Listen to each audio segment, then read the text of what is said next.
இந்த ஒரு பாயிண்ட் யாருக்குமே தெரியாதுப்பா, இத சொல்லிடுவீங்க அப்படின்ட்டு. அந்த மாதிரி நீங்க பர்சனலா எனக்கே ஒரு சில விஷயங்கள் கூட சொல்லியிருக்கீங்க. இது எப்படி நுணுக்கம்? பார்த்த உடனே நம்ம ஜோதிடம்னா ஜாதகத்தையே பார்க்க வேணாம். பார்த்த செகண்ட்ல சொல்றீங்களே ஒருத்தவங்கள பத்தி, அது எப்படி? 2 விஷயம் தாம்மா. ஒரு ஜாதகத்த பார்த்த உடனே, முதல்ல இந்த ஜாதகர் எந்த கர்மம் வாங்கிட்டு பிறந்தார் 1.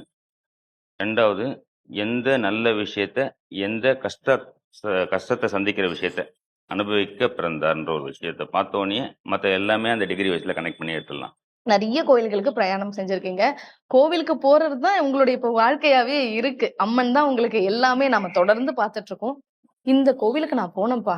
அம்மன் என் கண்ணு முன்னாடி தெரிஞ்சா, நீங்க போங்கப்பா உங்களுக்கும் தெரிவா. அப்படின்ற ஒரு கோவில் ஏதாவது சொல்லுங்களேன். திருவேற்காடு கருமாரி தான்.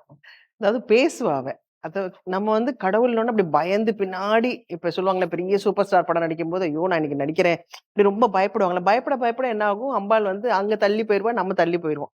அந்த மாரி அவரு தானே வா! நம்ம என்ன இருந்தாலும் பார்த்துருவோம் அப்படின்னு நம்ம அந்த ஒரு என்னோட குழந்தை, என்னோட அம்மா அப்படின்னு நீங்க நினைச்சு கிட்ட போனீங்கன்னா, அவ நம்மள அப்படியே அப்படியே கட்டி பிடிச்சு அரவணைப்பா. என்ன வேணும்னு அப்படியே தோள் கொடுத்து நம்மள கேட்பா.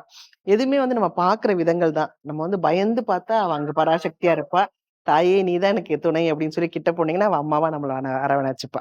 கண்டிப்பாம்மா.